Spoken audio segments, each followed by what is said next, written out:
Olá, meus queridos, que a graça e a paz de nosso Senhor Jesus Cristo estejam sobre as vossas vidas. Que bom tê-lo aqui mais uma vez para aprendermos com a palavra de Deus. Meus irmãos, estamos estudando a lição de número 5, 3 de agosto de 2025. Uma igreja cheia de amor. E hoje nós vamos estudar o segundo tópico que nos diz o amor como manifestação da graça.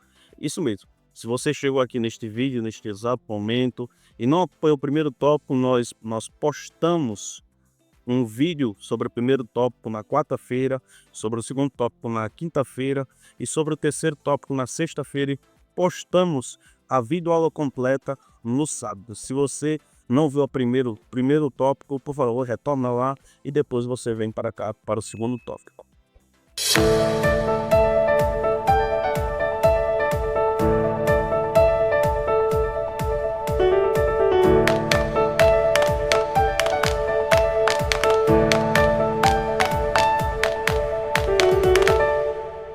Muito prazer, sou o professor Wilson e vamos à aula de hoje. O primeiro parágrafo do segundo tópico nos diz: o melhor ambiente para a manifestação dos dons espirituais é uma igreja onde o amor de Deus está presente. Lucas nos informa que os apóstolos davam com grande poder testemunho da ressurreição do Senhor Jesus, no versículo 33 do capítulo 4 de Atos dos Apóstolos. O contexto nos mostra que o Espírito opera em ambiente que lhe é propício, isto é, onde a igreja está banhada no amor cristão.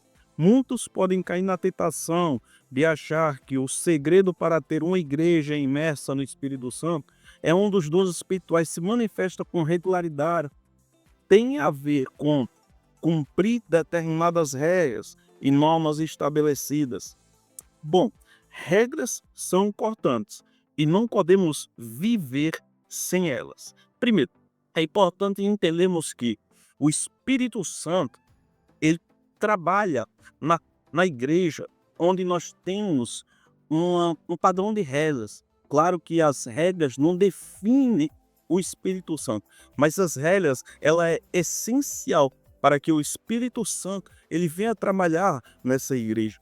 Como a Bíblia nos diz no capítulo número 4, versículo 33, que os apóstolos davam com grande poder testemunho da ressurreição do Senhor, nós vamos ver que este testemunho da ressurreição do Senhor está atrelado também com as regras que eles lhes obedeciam, como nós aprendemos e estudamos na lição de número 4, onde os apóstolos eles passaram os ensinamentos de Jesus, conforme Jesus lhe orientou, e aqueles discípulos conforme ia ganhando almas, passaram esses ensinamentos, e as almas, a igreja do Senhor fazia tudo quanto aprendera com os seus discípulos, né? Em especial a Santa Ceia, o batismo e muitas outras coisas. Bom, nós temos que entender que as regras elas são importantes e não podemos viver sem elas. Aonde não há regra, há bagunça. Aonde não há regra, há baderna.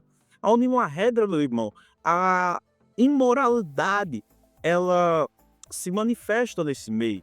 Uma igreja sem regra é uma igreja totalmente bagunçada, desorganizada. Necessitamos das regras para termos uma organização. Se você é daquelas pessoas que acha que regras não é fundamental, perdoe meu querido, perdoe minha querida, mas você precisa aprender um pouco mais com a palavra de Deus. Por quê? Porque o Espírito Santo, ele trabalha com regras. Às vezes nós podemos até quebrar a comunhão com os outros, achando que não tem importância, mas Jesus ele ensina que para ser perdoado por Deus, devemos perdoar sinceramente os nossos irmãos. Por quê? Porque as regras, ela tem a operação do Espírito Santo no ambiente onde há uma comunhão. Me explica melhor, irmão Wilson.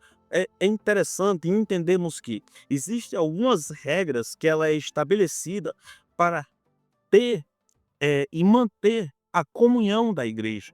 Olha, uma das regras que o próprio Jesus ele ditou foi a questão do perdão. a questão do comunhão. Em Mateus capítulo 6, versículo 15, Jesus, na oração, ele vai dizer, nos ensina a perdoar, assim como nós perdoamos a quem nos tem ofendido. Você vai ver também Pedro chegando para Jesus, perguntando a Jesus quantas vezes ele tem que perdoar o seu irmão. Jesus, ele disse 70 vezes 7 no dia. Então, meus irmãos, o perdão, ele é uma das regras primordiais da igreja. Sem perdão não tem comunhão. Sem comunhão não tem perdão. É simples assim. Aliás, não é tão simples, né? Mas a verdade é que a igreja, ela tem que viver em regras, e uma dessas regras é o perdão. Qualquer ensino que é contrário a isso, ele é um ensino falso. Um ensino que não ensina o perdão. Um ensinamento que não ensina a restauração, a comunhão, ele é um ensino falso. Esse ensino, ele não tem base bíblica. Esse ensino, ele é um ensino teologicamente errôneo e errado, e contrário a tudo que é santo, a tudo que é sagrado, a tudo aquilo que Jesus ensinou. Jesus, ele veio para ensinar aos discípulos, para os discípulos ensinar a igreja do Senhor que, sem perdão, a igreja não é igreja. O segundo parágrafo nos diz: a graça como favor imerecido. A graça é um favor que não merecemos, né, irmãos? Há ainda um outro aspecto da graça de Deus revelada nesse texto.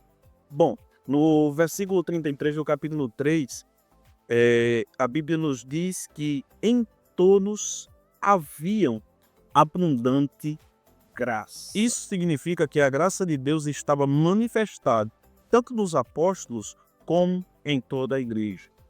Esse texto não se encontra deslocado, mas é posto aqui como o propósito de mostrar a razão ou o motivo daquele contagiante ambiente cristão. O que é que nos diz em Atos capítulo número 4, versículo 33?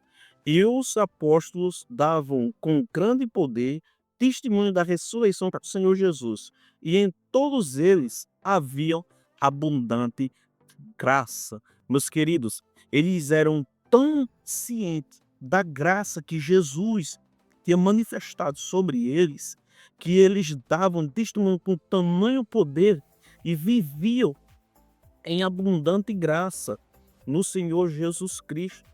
Por quê, irmãos? Porque eles viram que não era merecedor da misericórdia de Jesus. Eles viram que não era merecedor do amor de nosso Deus ao entregar o seu Filho Jesus Cristo. Então, eles viviam em abundante graça. O que é viver em abundante graça? É ser grato pelo que Deus lhe deu, é ser grato pela sua salvação. Quando nós entendemos o tamanho da graça que nos foi dada, nós ministramos com mais poder, nós ministramos com mais revelação da palavra de Deus. Então os discípulos, ele dava testemunho com poder. Por quê? Porque eles viviam em abundante graça. Uma igreja dinâmica que demonstra o amor para o seu próximo e na qual o Espírito Santo se manifesta de forma abundante, ela é uma igreja que reflete a graça de Deus. Da Bíblia, nós vamos perceber que a graça de Deus gerou entre os crentes um sentimento de gratidão por terem sido, sem merecimento algum, capacitados por Deus para viverem uma vida abundante. Você já foi grato a Deus, ou você é grato a Deus pela sua graça e pela sua misericórdia? Todas as vezes em que eu oro, a primeira coisa que eu digo para Deus é: Senhor, muito obrigado pela tua graça maravilhosa que me alcançou. Nós não éramos merecedores, nós estávamos condenados. A Bíblia nos diz que sobre ele estava o castigo que nos trouxe a paz. Nós não merecíamos, mas ele se fez maldito por nós. Nós não merecíamos, mas o seu amor nos envolveu, nos entregando algo maravilhoso, precioso, que é a nossa salvação. O apóstolo Paulo, ele vai dizer que pela graça nós somos salvos por meio da fé. E isso não vem de nós, isso é o apóstolo Paulo falando. Não vem das obras. Por quê? Porque se vier das obras, nós vamos nos gloriarmos. Nós iremos dizer que teremos a salvação pelo que nós faremos. E aqueles que têm grandes riquezas, que doam bilhões a instituições de caridade, aqueles que fazem muitas obras para quais nós não temos capacitação, nem financeira e nem tampouco física, para poder fazer tamanhas obras, então nós seríamos excluídos e nem tampouco seríamos salvos. É que a Bíblia nos diz, o apóstolo Paulo ele vai dizer que não vem das obras, porque se vem das obras, o homem ele se torna egocêntrico, o homem ele se torna soberbo, mas vem pela graça de nosso Senhor e Salvador Jesus Cristo. Seja grato, meu irmão, seja grato, minha irmã, por essa graça maravilhosa que nos envolveu e que até hoje nos envolve em Cristo Jesus.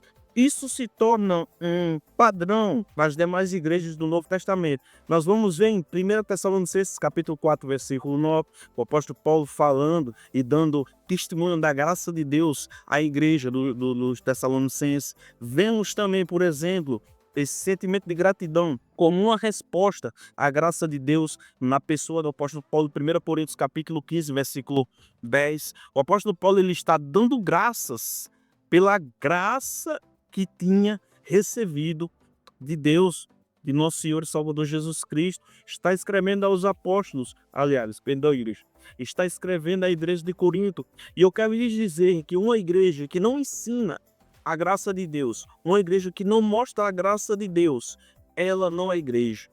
Esse ensinamento aí levando, esse ensinamento aí, porque o próprio apóstolo Paulo, ensinando aos coríntios, ensinando aos tessalonicenses, o apóstolo Paulo está dando um exemplo para que a igreja ela seja grata pela graça que Deus lhe deu. Graça essa, meus irmãos, que nós nunca seríamos merecedor pelo ser humano que somos, pelos pecadores que nós somos. Então, meus irmãos, somente na graça de Jesus Cristo nós teremos um grande tamanho de sentimento de gratidão. Que gratidão, meus irmãos. Que graça, meus irmãos, maravilhosa o Senhor nos entregou. E nós devemos ser gratos a Deus. Meus queridos, a sinopse do segundo tópico nos diz que a graça de Deus revela no amor do crente, capacitando os crentes a viverem equilibradamente entre a comunhão e a prática dos dons espirituais. Olha só que interessante. A graça de Deus, ela nos dá uma capacitação para vivermos em comunhão uns com os outros.